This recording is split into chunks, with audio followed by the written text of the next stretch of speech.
শ্রেণীগতভাবে সকলকে শ্রদ্ধা ভালোবাসা জানিয়ে আমি পুনরায় আপনাদের সামনে একটি বিশেষ গুরুত্বপূর্ণ বিষয় নিয়ে আলোচনার জন্য সামনে এসেছি। আজকের টপিকটা থাকবে আপনার স্কলারশিপ। আপনারা যারা আমার পেজে রয়েছেন বা আমার পেজটা যারা ফলো করেছেন বা সাবস্ক্রাইব করেছেন আমার চ্যানেলটি, যদিও এর আগে ভিডিওটা হয়তো দেখে থাকতে পারেন, আমি আপনার গত বছর ঠিক এই সময় একটি ভিডিও বানিয়েছিলাম। ভিডিওটি ছিল আপনার স্কলারশিপ নিয়েই। পুনরায় আপনারা জানেন যে সমস্ত ছেলেমেয়েরা বিশেষ করে প্রাইমারি বা হাই স্কুল অথবা কলেজে নতুন অ্যাডমিশন হয়েছে তাদের জন্য আপনার স্কলারশিপটা নতুনভাবে করতে হয়। এবং বর্তমানে যারা রানিং রয়েছে, মানে মনে করেন ক্লাস 2, 3, 4, 5 বা যারা অনেক স্কুলে রয়েছে যারা 5 পর্যন্ত রয়েছে, আবার অনেক স্কুলে যেমন আছে আমাদের খয়রামুর উচ্চ বিদ্যালয়, এটাতে আপনার কী বলেন তো অনেক ছাত্র আছে যারা 5-এ অ্যাডমিশন নতুন হয়, এরকম রয়েছে। তো এটা ছাড়েন, এরকম অনেক স্কুল রয়েছে যারা আপনার অলরেডি আপনার হচ্ছে 6, 7, 8, 9, 10, 11 এদেরকে বলেন তো অটোমেটিকলি রিনল হয়ে যায়। অর্থাৎ যাদের রিনলগুলো রয়েছে, নতুন স্কুলে ভর্তি হয়েছে এদের বাদে যাদের আপনার আগে থেকে যারা টাকা পেয়েছেন, সেম স্কুলে পড়ছেন, অটোমেটিকলি রিনল করতে হবে, এদের জন্য কিছু করতে হবে না। শুধুমাত্র আপনার এখন বর্তমান নতুন কিছু নিয়ম অনুযায়ী ওদের হয়তো আধার নাম্বারটা, অনেকের আধার নাম্বার যাদের দেওয়া নাই, শুধুমাত্র আধার নাম্বারটা লাগবে, বাকি আপনার অটোমেটিকলি রিনল হয়ে যাবে এবং অটোমেটিকলি টাকা পেয়ে যাবে। যারা এবার নতুন অ্যাডমিশন হয়েছে, ক্লাস 5-এ হতে পারে, সে প্রাইমারিতে ক্লাস 1-এ হতে পারে, এমন অনেক ছাত্র রয়েছে, তাদের ক্ষেত্রে আপনার নতুনভাবে স্কলারশিপ করতে হবে। আমি বিশেষভাবে তাদের জন্য এই ভিডিওটা বানাচ্ছি যারা আপনার হাই স্কুলে ক্লাস 6-এ অথবা 5-এ নতুন যারা অ্যাডমিশন হয়েছিল। আমি দেখতে পাই বা প্রতি বছর দেখি যে অ্যাকাউন্ট নিয়ে একটা সমস্যা। আপনারা জানেন যারা হাই স্কুলে যায় তারা আপনার ক্লাস 5-এ বা 6-এ ভর্তি প্রায় 4-5 বছর বা 6 বছর ধরে ওরা ওই একই স্কুলে পড়াশোনা করে। সেক্ষেত্রে কী হয় বলেন তো, যখন সে বাচ্চা ছিল তখন তার মা অথবা বাবার অ্যাকাউন্ট দিয়ে আপনার হচ্ছে ফর্মটা ফিল আপ করেছিল। এবার সেই বাচ্চাটা যখন হাই স্কুলে যাবে, সে তো অলরেডি বড় হয়ে গেছে, অর্থাৎ 10 বছরের উপরে হয়ে গেছে, তো তাকে তার নিজের অ্যাকাউন্টেই ফর্ম ফিল আপ করতে হবে, এটাই নিয়ম।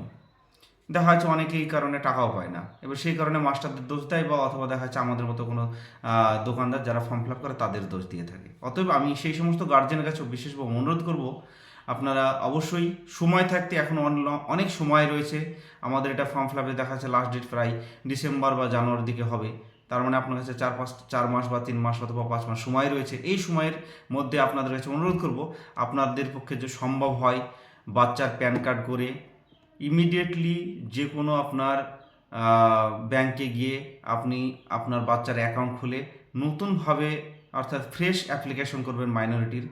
আর যে সমস্ত বাচ্চারা প্রাইমারিতে ক্লাস 1-এ পড়ে তাদের ক্ষেত্রে অনুরোধ করব, আপনারা অবশ্যই মা অথবা বাবার অ্যাকাউন্ট, অনেকে দেখা যাচ্ছে দাদির বা অন্য নানির বা অন্য কোনো রিলেটিভের অ্যাকাউন্ট দিয়ে আপনার ফর্ম ফিল আপ করে থাকেন, এটা অবশ্যই করবেন না, টাকা পাবেন না।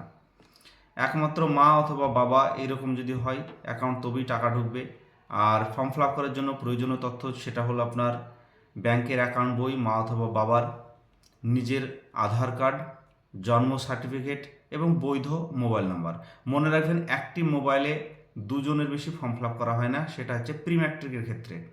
পোস্ট ম্যাট্রিকের ক্ষেত্রে একটি মোবাইলে একজনের ফর্ম ফিল আপ করা হবে। অর্থাৎ মনে করেন আপনার দুটো বাচ্চা একটা হাই স্কুলে পড়ে বা প্রাইমারি স্কুলে পড়ে, এবং একটা বাচ্চা সে আপনার 11, 12 অথবা আপনার হচ্ছে কলেজে পড়ে, তবে আপনার ওই বাচ্চা এই একই নাম্বার দিয়ে দুই জায়গায় আপনি ফর্ম ফিল আপ করতে পারবেন না। মানে আপনার যারা পোস্ট ম্যাট্রিক তাদের ক্ষেত্রে একটি মোবাইল নাম্বারে একটি ফর্ম ফিল আপ করা হবে, প্রি ম্যাট্রিক ক্ষেত্রে একটি মোবাইলে দুটো ফর্ম ফিল আপ করা সম্ভব হবে। অতএব আপনার যে প্রয়োজনীয় তথ্যগুলো সেটা বললাম, ব্যাংকের অ্যাকাউন্ট বই, আধার কার্ড, আপনার জন্ম সার্টিফিকেট, এবং স্কুলের থেকে আপনার স্টুডেন্ট আইডি, একটা দেখেন ইউনিক ভেরিফিকেশান আইডি দিচ্ছে প্রত্যেকটা স্কুলে থেকে প্রত্যেকটা বাচ্চার জন্য, সেটা সঙ্গে নিয়ে আপনারা আসবেন। যারা আমার এরিয়ায় রয়েছেন, আমার দোকানে খুব সুলভ মূল্যে এবং সুদক্ষতার সঙ্গে আপনার ফর্ম ফিল আপ করা হয়, আপনারা অবশ্যই আমার দোকানে এসে ফর্ম ফিল আপ করতে পারেন। যারা আমার ভিডিওটি দূরে দেখছেন তারা অবশ্যই নিজস্ব এরিয়াতেই যে কোনো সাইবার ক্যাফে গিয়ে আপনারা হচ্ছে ফর্ম ফিল আপ করে নেবেন। আর মনে রাখবেন, যারা বিশেষ করে আপার লেভেলে রয়েছে তাদের ক্ষেত্রে একটা বেশি এটাও স্কুল লিভিং সার্টিফিকেটটা অবশ্যই সঙ্গে রাখবেন। বাকি ডকুমেন্টস আপনাদের কাছেই থাকবে, ব্যাংকের অ্যাকাউন্ট বই, আধার কার্ড, মার্কশিট ইত্যাদিগুলো আপনার যারা মানে 11-12 বা কলেজে রয়েছেন তাদের তো এগুলোর ডকুমেন্টস সঙ্গে থাকবে। যারা আপনার বিশেষ করে অন্যান্য ফর্ম ফিল আপ হয়, যেমন বিশেষ করে আদার্স কাস্টের জন্য ওবিসি বা আপনার হচ্ছে এসসি এসটি এদের ক্ষেত্রে যে ফর্ম ফিল আপগুলো হয় এগুলো আপনার হচ্ছে অনলাইনে আমার কাছে করা হয়। এগুলো আপনার হচ্ছে অলরেডি চলছে, আপনারা এগুলো এসে করে নিতে পারেন। তাছাড়া রয়েছে আপনার স্বামী বিবেকানন্দ, ওটা আপনার হচ্ছে ঐক্যশ্রী আন্ডারই পড়ে। তো যারা বিশেষ করে স্বামী বিবেকানন্দ এটা আপনার করার আপনারা জানেন যে অন্তত দুটো পদক্ষেপে এটা ফর্ম ফিল আপ করতে হয়। প্রথমত আপনার রেজিস্ট্রেশন করার পর আপনার ভিডিওর যে সিগনেচার এবং প্রিন্সিপালের যে সিগনেচার লাগে সেই ফরম্যাটগুলোও আপনার যে আপনি ফর্ম ফিল আপ করার পরেই ওটা বেরিয়ে আসবে, সেটাতে দেখে পুনরায় ফর্ম ফিল আপ করতে হবে। তাই আপনাদের কাছে অনুরোধ করবো, এর আগে আমি যে কথাটা বললাম অ্যাকাউন্ট খোলার বিষয়ে, অনেক গার্জিয়ান রয়েছে যারা আপনার একটু অসচেতন, তাদের কাছে অনুরোধ করবো আপনারা অবশ্যই সচেতনতার সঙ্গে অ্যাকাউন্ট খুলে তারপরে আপনার ফর্মটা ইমিডিয়েটলি ফিল আপ করার চেষ্টা করবেন। আর যাদের রিনিউয়াল রয়েছে তাদের কিছুই করার দরকার পড়বে না, অটোমেটিকলি রিনিউয়াল হয়ে যাবে এবং আপনার ফর্মটি সাবমিট হওয়ার পর আপনার অ্যাকাউন্টে টাকা ঢুকে যাবে।